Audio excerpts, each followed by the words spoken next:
What is up? What is up, man? I'm your boy Warren G, the place to be. Been clowning sucker free since 2003, meaning nobody can finesse me. Man, what's going on? Man, son of a bitch. But anyway, shout out to everybody out there at the Court Plantation. Sorry I'm so late.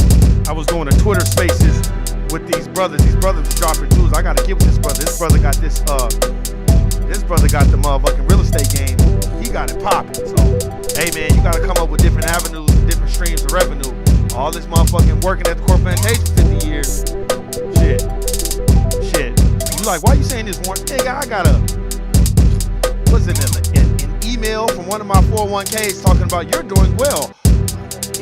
You're on the right track. All you got is 26 more years to go. I was like, man, what? 26 more years to go? Man, y'all niggas got me fucked up. So shout out to everybody out there at the Court Plantation. Shout out to everybody doing what they need to do to survive. I'm not going to be on here long. I just want to talk about Ahmaud Arbery's mom, how she called out the motherfucker's name. But there's so much going on in the world right now.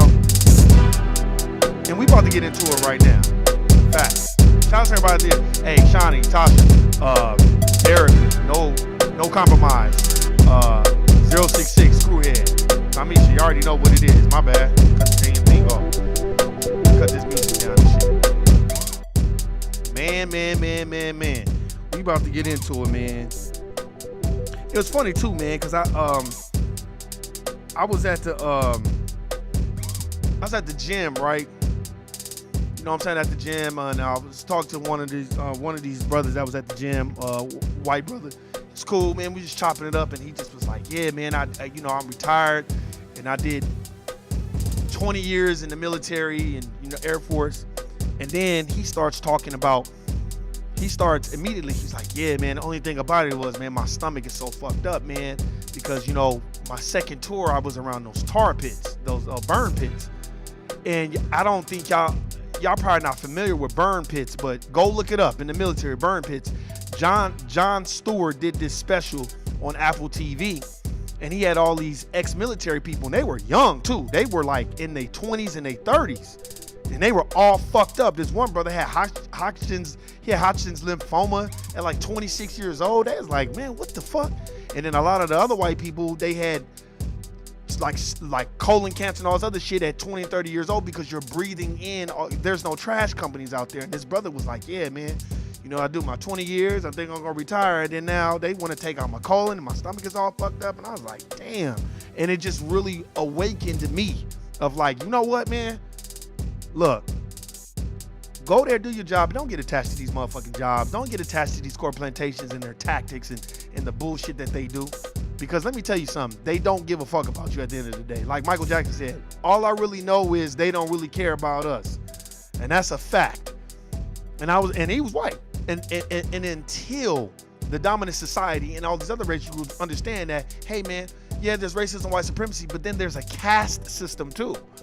You know what I mean? There's a caste system too, and that you're at the bottom of the caste because it's basically based off of money and wealth, and you don't have that, and you're in the rat race just like those niggers are. It's just you're white, so you'll get more privileges than those niggers, but at the end of the day, you're just like them, and we don't understand that.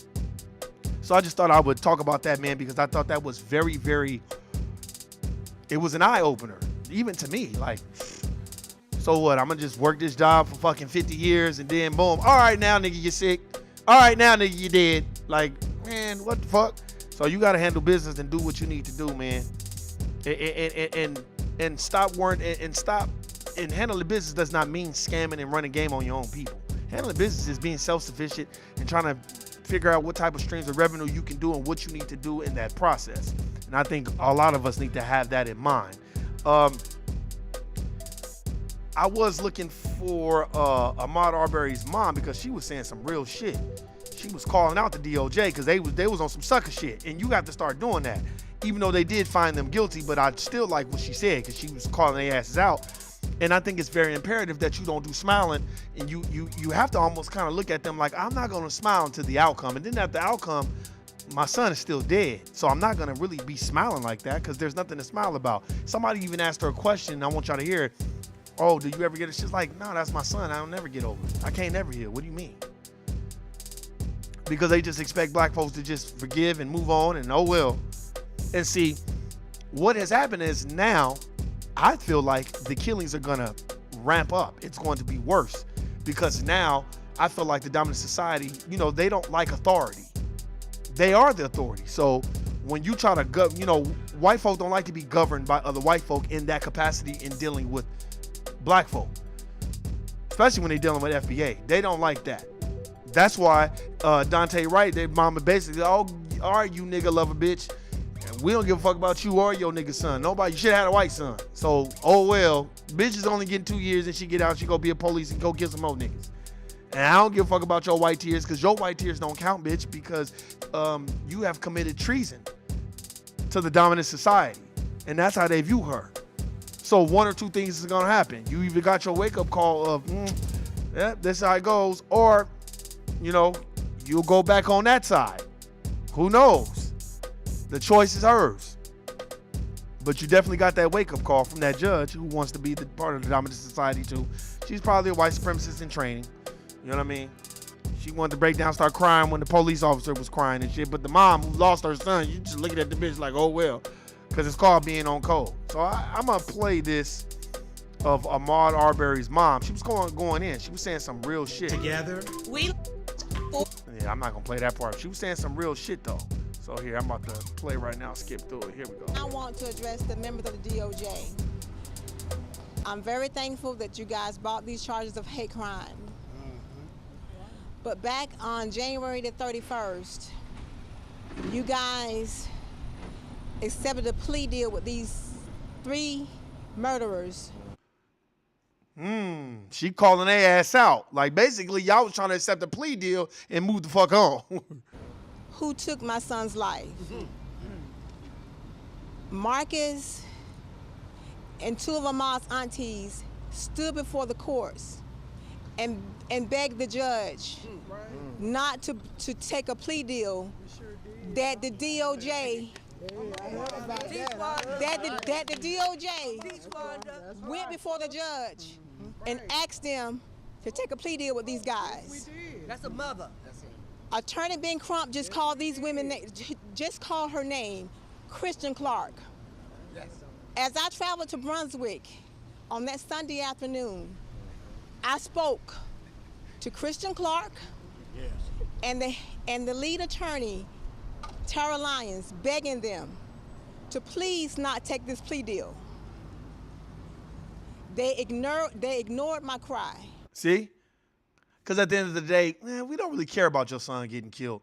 Yeah, we know what it looks like, but he's a nigger, and we're just going to take this plea deal because we just want to get a conviction rate. Because that's all it is. That's what the FBI do. That's why they have the highest conviction rate, because they be like, okay, well, you better take this deal because we don't lose. You know what I mean? And then they have you all scared because we have all this evidence on you, and if you don't take this plea deal, you go to jail for a long time. And then that fear tactic, you know, fucks with you to the point where it's like, well, you might as well take the plea deal. And then that's what they do. I begged them. Yes, you did. Even after the family stood before the judge and asked the judge to not take this plea deal, the lead prosecutor, Tara Lyons, stood up and asked the judge to ignore the family's cry.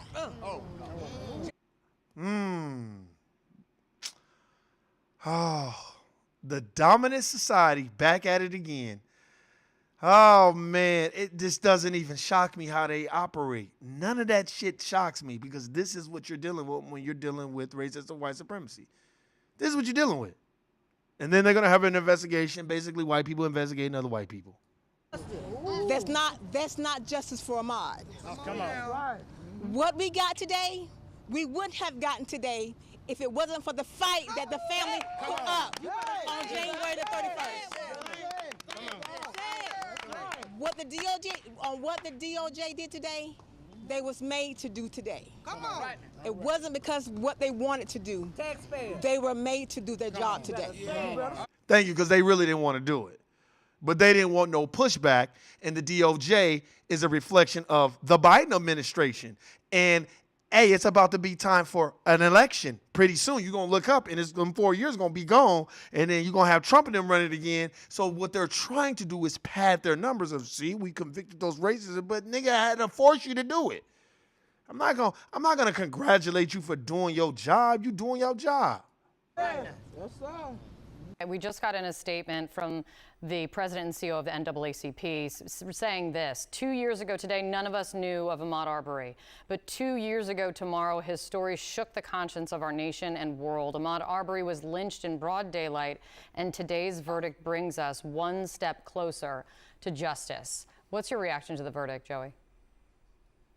You know, there's no question about that. Good to be with you, Kate and Jeffrey. You know, this was a case, Kate, that may not have happened. We should recall that there was a 74-day delay, 2.5 months, which led ultimately to the arrest of the defendants in this case. This was a case that the first district attorney noted nothing to see here, issued a letter indicating they were acting because of a citizen's arrest law and acted in self-defense. Because there were white people investigating white people, and it's a nigga, and they don't value us because we've always been their entertainment for the last 500 years. So it's like, another nigga got killed. It's just like slavery by another name. It's just like Never Caught, the untold story of one of judge, The Sweet Taste of Liberty about Henrietta Woods. It's all these books. It's a price for a pound of flesh. It's those books.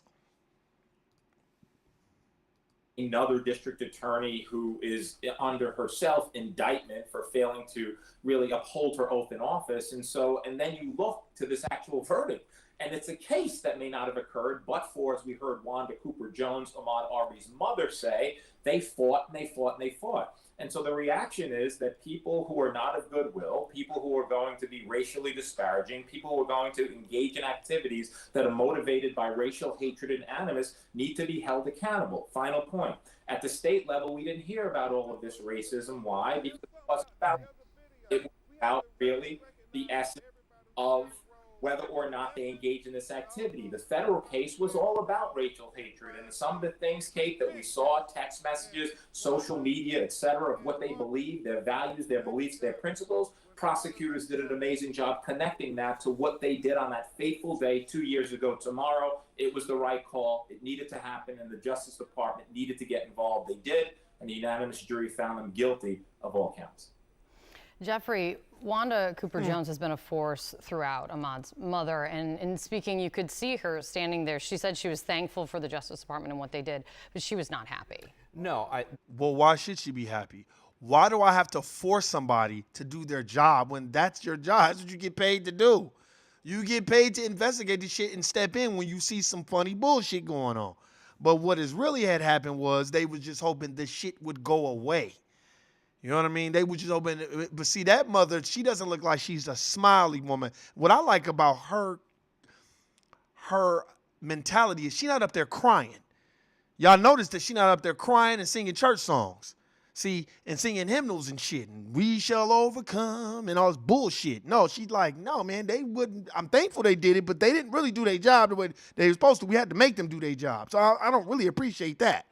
And that's how you're supposed to be when you're dealing with the dominant society. All this crying, all this, let's hold hands and hug each other and I forgive them. Man, fuck all that. That shit is for the birds.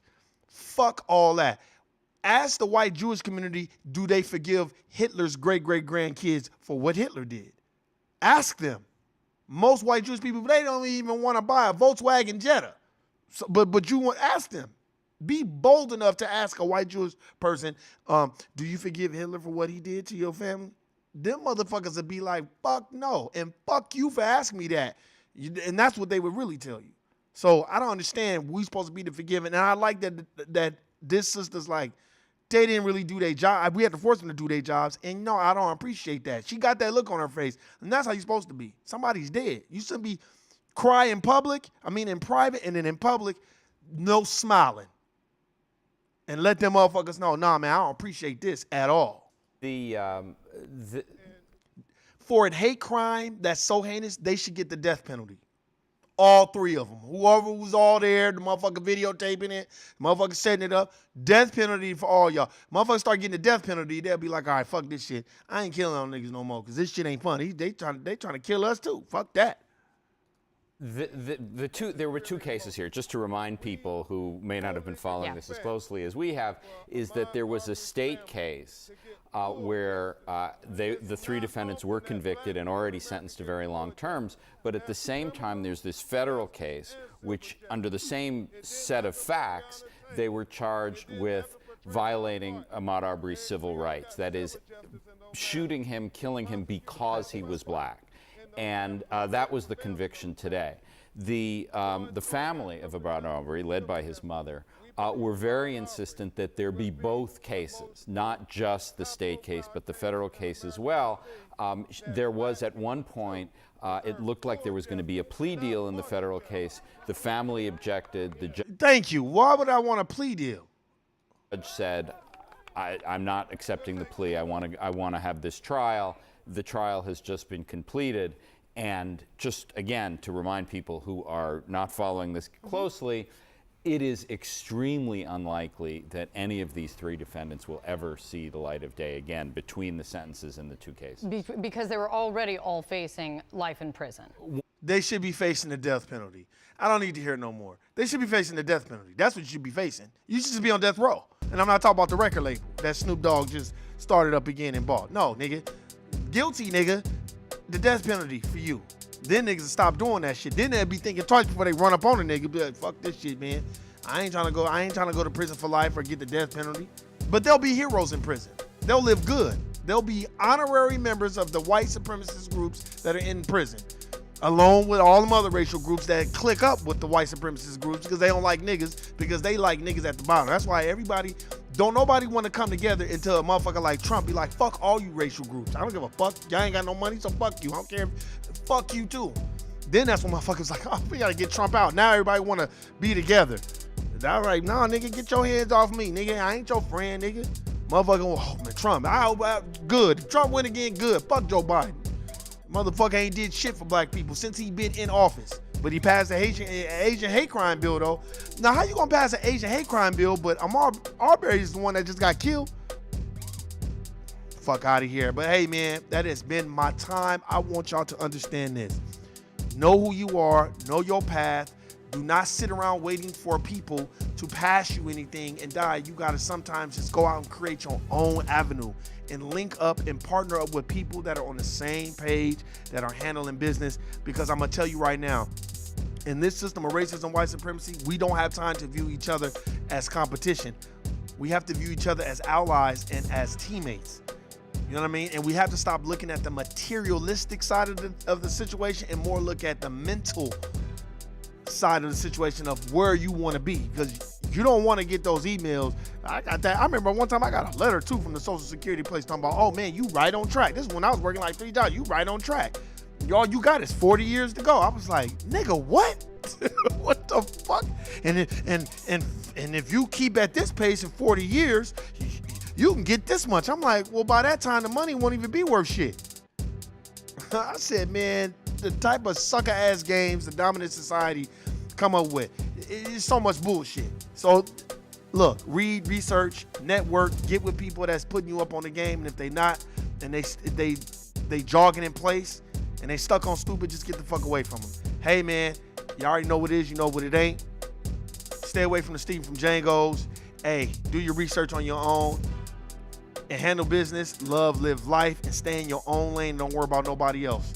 And don't worry about nobody else's life, because you only have your life. You came into this world alone, you're gonna leave alone. So you can only worry about you. Hey man, that's it. That's my time. I already went over. I was only gonna do 15 minutes. But hey man, I appreciate it. Hey, you know the great words of me, man. Guilty nigga, I'm out. Peace.